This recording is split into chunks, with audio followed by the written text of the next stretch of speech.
Hi everyone, Bernard here. I hope you're all staying safe and well, and welcome to the Citizen channel as we continue the history of Manchester City. Yes, I've been doing since 1880. It feels that long ago, but yeah, as we got we're getting there. Well, no, not really. We're not really getting there at all. Really, we're still over 50 years away from where we are today. But today, please join me as we look back at another momentous season, 1969-70. So we're going to have a look through Manchester City, and this is part one. It's been split into two parts, so this is part one. Please keep your eyes out for part two as well.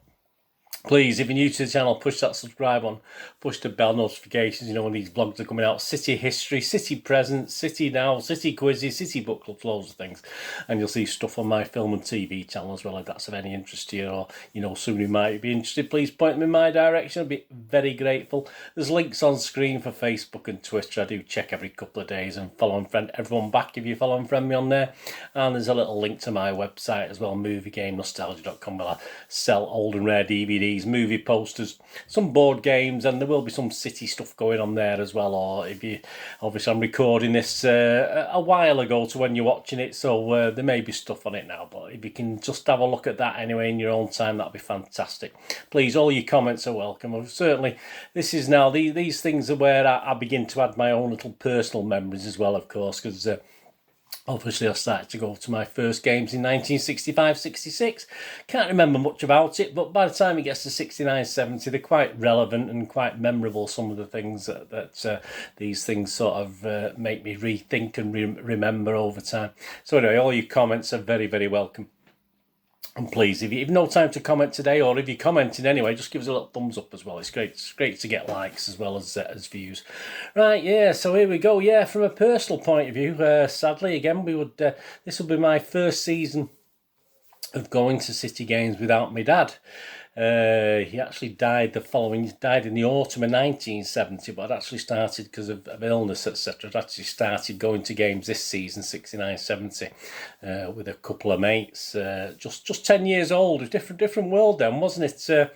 So I went with my mates, and obviously I don't think that's it. I may have gone early doors with my father. It's hard to remember back, but there are specific moments in that season. I do remember being there with my mates in the ground rather than with my dad. So yeah, it was interesting. I stayed in the Platt Lane stand. I was a bit young to go in the Kippax. I mean, that big foreboding thing that I used to look at. Although obviously later on, I think it's in part two, there's quite an interesting little story about that. But yeah, I was still in the Platt Lane, and rather than being sat in the corner up towards that big corner bit between the main stand and the Platt Lane stand, where it sort of went up high, I used to sit obviously just to the edge of that with my dad. But obviously when I went with my mates, we always tried to get behind the goal, so that was a new position. So that's a little bit of personal thing for this season, which makes it a bit more poignant for me, of course. Last time you were with me, Chuck, if you've not looked back at some of my vlogs, obviously I did the recent 68-69 season and another cup victory, of course, for City. And let's face it, the FA Cup was just as prestigious then as the league title, so it was another very successful season for Manchester City, despite a fairly weak defence of our 67-68 league title. We didn't do too well in the league, did we? But well, that's a shame, but we talked about that last time. Of course, the European campaign had finished even before it started, didn't it? But as we got knocked out in the very first round when we were going to terrorise Europe, so perhaps Alisson was a little bit late in that. It was a season out, perhaps. But okay, we weren't in the prestigious European Cup this season, unfortunately. That fell to Leeds United, who obviously will be mentioned in a moment. But we were in the Cup Winners' Cup, which is a very close second in European prestige. I mean, don't get, let's not mess about with this. I mean, obviously the European Cup was the elite, but quite close behind was the Cup Winners' Cup as well. So it wasn't a major competition as throughout it being played, to be honest with you. So there have been actually two previous English winners have been Tottenham and West Ham in that Cup Winners' Cup as well. So hopefully we could make it a third, couldn't we? Oh, do you know? Yeah, you probably do. Anyway, right, on to the season. Yeah, we met league champions Leeds, of course, in the Charity Shield at Ellen Road before the season started. But it was a bit of a disappointment, a bit of a blow for me as well. I thought, at this stage in my life as a 10-year-old, I thought City were pretty much unbeatable. All right, I've watched them lose enough games, but big games, they always seem to be able to, they got to a final or got to a major competition. I mean, Charity Shield at the time, I didn't probably think it was something major, but yeah, it came as a bit of a shock and a bit of a disappointment, but no shame in losing to Leeds United. We had a cracking team then. It wasn't a disaster. It was a 2-1 loss. It wasn't a total disaster. And certainly within a week, when we opened our league programme the following week against Sheffield Wednesday at Main Road, obviously we beat them 4-1. We weren't to know, obviously, that Sheffield Wednesday were going to have a pretty rubbish season, to be honest with you, and end up getting relegated in bottom spot. But at the time, it looked, 4-1 win against Sheffield Wednesday. We were all quite happy with that. And we had a young player making an impression as well, making an impression in the City team, playing regular, and a guy called Ian Bowyer.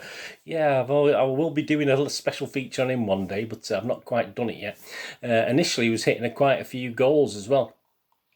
Leaving the club that year, obviously that season, we had Tony Coleman actually left. He'd left by the end of August 1969. Obviously he'd played 102 times for City, a couple of subs appearances, managed to score 16 goals. One of my, obviously, my remembering player, my main guys, one of my main players, Tony Coleman. And other players to leave, yeah, some well known, some not so well known. Jimmy Mundy played his second and final game at the end of October, and he left just after 2 games in October 69. Bobby Owen, another one, yeah, he'd played 23 times for a sub, scored 6 goals. He left in December 69. Stan Bowles only managed 16 full games, 4 as sub and 4 goals. He left in February 1970. Another one is hard to remember, Chris Glennon, played 3 times and twice as sub. He left in April 70. And of course, 2 of my formative, I always remember Alan Ogley. Alan Ogley is a goalkeeper, but my 2 main guys when I started watching City, of course, were Ken Mulhern and Harry Dowd, and both those keepers left the club in the 69-70 season. We had a good old Joe Corrigan to step into the breach, didn't we? But he had his own problems himself, but that's going to be for a future history blog, obviously. But yeah, Ken Mulhern, after 62 appearances, he left in February 1970. And in April 70, Harry Dowd left, yeah. 219 appearances, even a goal, he even scored a goal. Absolutely fantastic. Obviously, if you remember or you've watched any of my vlogs, his goal came against Bury in the same game that Colin Bell scored for Bury against City. So there you go. Harry Dowd went up front because of an injury to his hand and got the equalising goal, which upset Colin a little bit because he thought he was going to be the sort of main headline after that. But there you go. Yeah. So Harry Dowd left us as well as Ken Mullen in the same season. As we said, confidence was high, despite some poor results after that opening win. But yeah, because we sort of went from a little bit from good to pretty average, but after a quarter of the games, or just over a quarter of games, after 11 games, we sat exactly halfway in the First Division table. And league leaders Everton were already 10 points ahead. And don't forget, it was only 2 points for a win in those days. So 10 points was, it's quite a lot, really, even at that stage, even a quarter of the way through the season. And in September, of course, we started to play 2 games a week because obviously we ended up having to play League Cup games and European Cup Winners' Cup games. There you go. So it obviously got very busy. It seems normal now, doesn't it? Wasn't so normal at the time until obviously bad weather made that quite normal in the 60s and 70s, but it was quite unusual at the time. I mean, September saw 2 wins in the League Cup. We beat the mighty Southport, 3-0 at Southport. I mean, I've never been there in my life. If you were at that game, let me know. And a 3-2 win at home to Shankly's Liverpool. I'm sure I was at that one. And of course, we had City's European Cup Winners' Cup away first leg trip to Atletico Bilbao, yeah, which ended 3-3. So we sort of came back a little bit from the death of that one. We looked as though we were struggling at one point, but yeah, we should have perhaps won that one as well. But a 6-goal thriller with 3 goals shared each by City and Atletico Bilbao. And of course, the first day of October saw City progress to the second round of the European Cup Winners' Cup. So we went one match further than we did in the European Cup the season before. Obviously, we finished off Bilbao at home with a 3-0 win, which allowed us to actually win the game 6-3 on aggregate. So not a bad little start. It was sort of gauged to be quite a tough little game as well. So that wasn't a bad start to our Cup Winners' Cup foray into the Cup Winners' Cup. Our next challengers, our next opponents in the Cup Winners' Cup would be SK Liège, of Belgium. Yeah, and they were sort of brushed aside, a little bit easier than Bilbao over 2 legs. We actually won on aggregate 8-0. We beat them 3-0 away, which was competent, and 5-0 at home. So not a bad 8-0 win, and that set up a quarter-final. So you beat 2 teams in the quarter-final. That's how it was in the Cup Winners' Cup. That's how it was in the European Cup. So they weren't, if you had a decent team, they weren't that hard to progress quite far in these competitions. So yeah, it set up a quarter-final, but that wouldn't actually take place until the following March 1970. So it's quite a big gap to wait. But there you go. Between those 2 Liège games, we had a little derby game as well, a little derby at Main Road against them lot across the road, and we just edged that one with a 4-0 victory, which becomes relevant in a moment. And of course, the win in the League Cup against Liverpool was followed by a win over their Merseyside neighbours Everton, and then QPR to set up a 2-legged game in December, a semi-final, yes, against them across the road, United, the old enemy. And of course, winning that game at Main Road 4-0, it gives us extra confidence going into this game. I think, obviously, I was highly delighted, and most people thought City would swat United away, certainly at Main Road, and then finish the game off at Old Trafford. Bell and Lee did score, and we did win the game, but we only won 2-1 at Main Road in the first leg. But we're all over them. Absolutely, we should have really buried them and put this game out of sight, put this 2-legged tie out of sight. But at 1-1, it was still 1-1 by the 88th minute, and panic didn't set in. Yeah, but we got a hotly disputed penalty. We used to get them in those days, a little bit more than perhaps we get them now. But I think it was the 70s we started not getting decisions off referees and stuff like that. But yeah, hotly disputed penalty was, of course, if you got the dependable Mr. Lee, haven't you, to walk up and smash it home. So we were able to win that first leg of the League Cup 2-1, which was fantastic. And of course, it was the second leg came up. Yeah, we did struggle a little bit. Yes, United played well above themselves. Of course, we only needed a draw to progress. But obviously, they played very, very well, and we did find ourselves 2-1 down at Old Trafford. And again, we went into the last 10 minutes. And thankfully, we had a keeper called, or United had a keeper called Stepney, who obviously must have been on City's payroll at the time, because he had one of the weirdest equalising goals you can imagine. It's always well known. It's well known now that United did get an indirect free kick, although we don't get many of those these days, do we? I don't think we get that many now, do we? But certainly in those days you did. City got an indirect free kick at United's end, which meant obviously when Francis Lee smashed it towards goal, I mean, all Stepney had to do was ignore it and let it go in the goal, because no one else had touched it. So at the end of the day, it wouldn't have counted. It would have just been a goal kick to United then. But inexplicably, he actually tried to catch it, and he only actually squirmed out of his hands to the onrushing Mike Summerby, who actually put it in the net to make it 2-2. So I mean, obviously, Agent Stepney sort of worked in our favour on that game, and obviously we held on for the 2-2, which meant we obviously went to the final, winning on aggregate 4-3. So there you go. I don't know.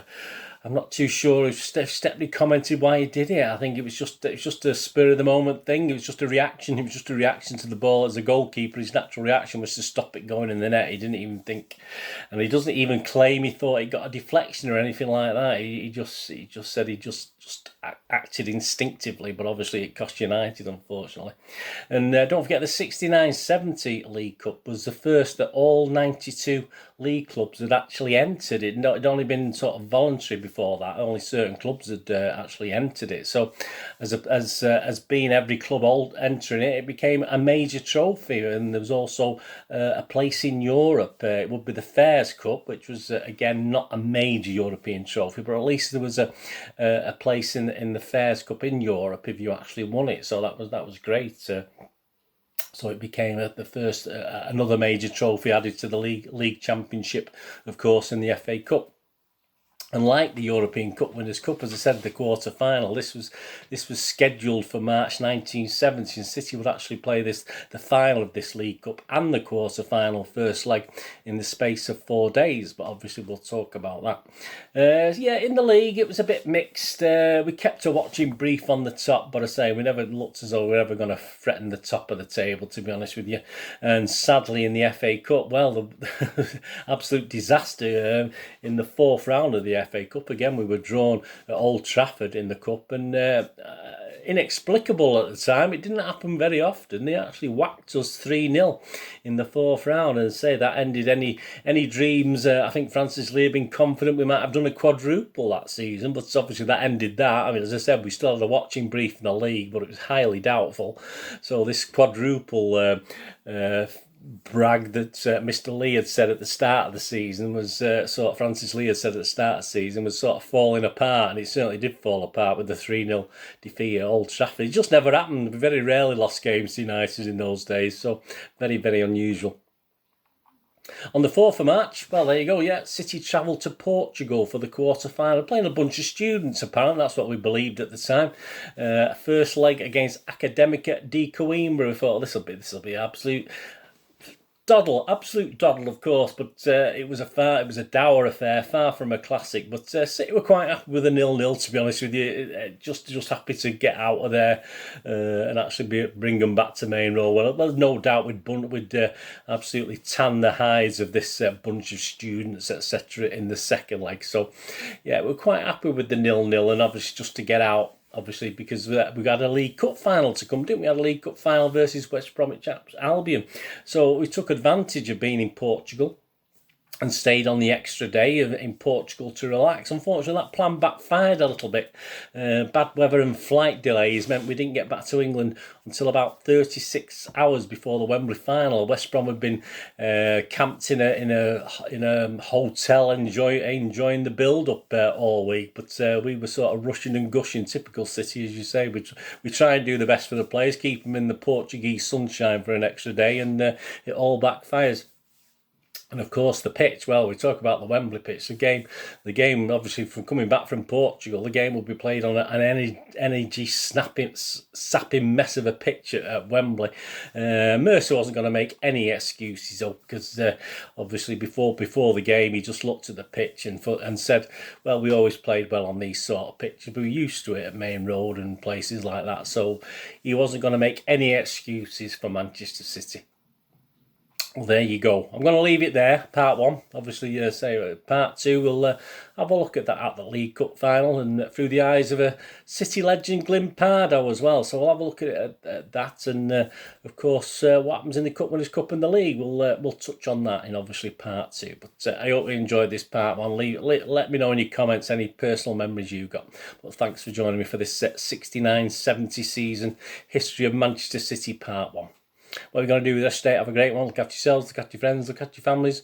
More importantly, let's all look after each other. So we meet here again on the Citizen channel, or perhaps have a flit across, have a look at my film and TV channel. All I ever ask is please stay safe, Blues. Come on, City. Thanks for watching. Bye for now.